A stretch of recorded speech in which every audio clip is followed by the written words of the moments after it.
Quote-unquote AAA games have been getting increasingly worse in the past few years. We recognize that, right? I mean, Overwatch 2 is a great example. They released essentially Overwatch 1 again. And, of course, the other example being Gollum. If you guys remember Gollum, if you literally look up Gollum game on YouTube, you get a list of videos saying, is this the worst game ever? Worst game of the year so far. That'll come in handy later. As well as games like way worse than even our lowest expectations. And they're not lying. I was looking at an Asmongold clip. Look. What? Look at these, like, 2D Doom Demon creatures walking down there in the middle of the map. So we've been getting a lot of stinky shitters lately when it comes to gaming. And I was scrolling through Twitter this morning, unfortunately, laying in my bed all comfy like, and I stumbled across some clips of the newest terrible AAA game that has come out for you guys. And it's called Skull Island Rise of Kong. Now, if you guys are going to actually fully understand what I'm talking about, I'm first going to have to show you clips from the actual game. So I'm going to show you this really quickly, and then we're going to dig into how unfathomably terrible this game is.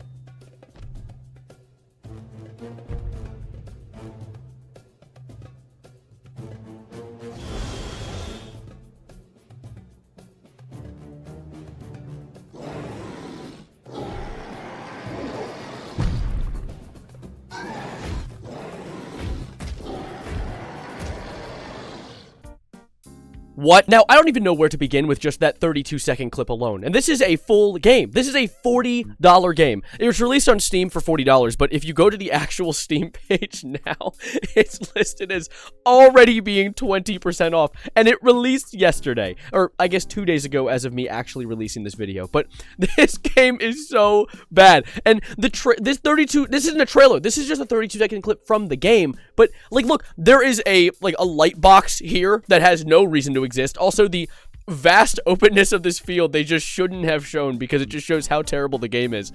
As well as when he had that flashback, like, oh my god, but like that was clearly supposed to be something they were planning to animate, but only left in a PNG instead. Like, this game is so crazily unfinished. And I was curious, right? I was like, who would ever put out such a terrible piece of art like this? And I went in, and so apparently, first of all, I found an article by Microsoft where I found this information where they say it's inspired by rich lore. An iconic quest for survival and vengeance, Kong, the king of Skull Island, pursues its ultimate arch nemesis Gaw in Skull Island Rise of Kong, an all-new action-adventure game that explores the origins of Marion C. Cooper's King Kong. Before New York, he was raised in the prehistoric wilds of Skull Island. Now, when you explain that, it sounds like you're about to play a wonderful game talking about the lore of King Kong, but then you get games like this, which I pulled up Charlie's stream for a good example, but look at the gameplay. The animation style looks similar to that of Sea of Thieves, like, but if it wasn't utilized correctly.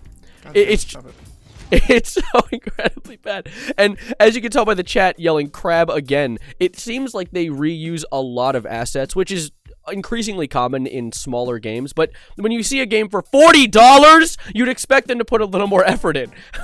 Like, did they spend $40 to make the game? Like, what?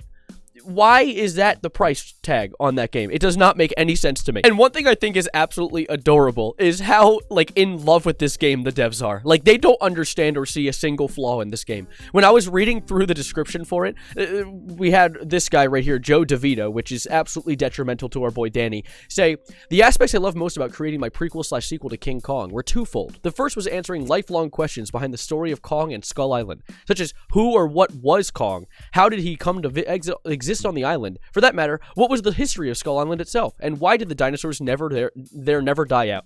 Which we actually literally learn about in the movies, so it is interesting to have this question be still up in the air for them, but sure, whatever. You know what? I respect the confidence. And to be honest, I can understand not really realizing how a game could be bad without releasing it. Like, I don't know how good my videos are until I send them out, because sometimes I look at the same clip 40,000 times and I don't know if it's worth it. But you had to have had a playtester, right? Like, games are big, and making it $40 is a lot. That's a large amount of money for a game. I know it's not a $70 Call of Duty game, but it's not a $10 Roblox obby either. It's literally, it shouldn't have this many bugs in it if you actually intended to release it to an audience, period. Like, an audience. And I was curious, who is crack inundated enough to release this Van Gogh of gaming to the general public? And so I looked into it, and there are two dev companies that are kind of responsible for this. One of them that was referenced in the article is what it said, Zach Alt, marketing director, Game Mill Entertainment. So Game Mill Entertainment is someone who likes to work with big brands. They've done things like Nick Kart Racers 3, Nickelodeon All-Star Brawl, but they've also delved into things like Street Outlaws Winner Takes All 2, or Street Outlaws 2 my bad, don't want to misnomer it, and then G.I. Joe Operation Blackout, which is actually a joint game with the other company that also worked on Skull Island, which is called Iguanabee. And out of mere curiosity, I looked into Iguanabee as well, and of course they advertise Kong as the first thing on their site. Like, they are proud of that creation. But then I started digging into the G.I. Joe game because I was just mildly curious. I wanted to grab one of them, and I pulled up the trailer, and I had the strangest revelation. And this will be a revelation for anyone who's also been a fan of Transformers at any point in their childhood. Just give this one snippet from the trailer a listen really quickly. Something is jamming our signal. Everything is going according to plan. So, was that fucking Starscream? And I'm going off on a side tangent here. I shouldn't be digging into other games made by Iguanabee. I mean, Scott Cawthon, before making FNAF, made a weird game about, like, a beaver, right? So, there are other ways that companies can have their break. But this game is so bad. And it has a colossal edition, a special edition, a premium. And it's $55 instead of the $40, which is so worth it, because you get a massive additions to the game, such as 8 grain filters, which make the game look like the old movies, which is so bad, as well as 8 Kong style variants, so you can dress up your Kong any way you'd like, boss rush mode, which is just like a survive the rounds mode, and behind the scenes content. Really exhilarating stuff to add an extra $15 onto your already extremely absorbent purchase. I'm gonna actually ask you to ignore the fact that I said absorbent instead of exorbitant, because no, the purchase is actually, it absorbs money. It does.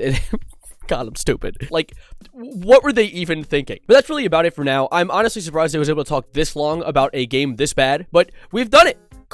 Skull Island Rise of Kong has finally done it. We have achieved the worst game of 2023. And I don't think there's enough months left in the year to get anything worse than this, so I think we can give them the crown now. But I'm going to be getting out of here for now, but first I'm going to be giving you guys the song of the day, because just like this dev company, they are in a dreamland, and I'm going to give you guys Dreamland by Glass Animals. If you want to give this a listen, I've been getting more into Glass Animals lately, and I'm going to put it in the Song of the Day playlist, which I should start linking in the description so you guys can actually, like, listen to it. But yeah, I'm going to hop out of here. Thank you guys for being here, and as always, adios, arrivederci, goodbye, good night. And my advice, don't pre-order games, because a lot of them are ass now for some reason.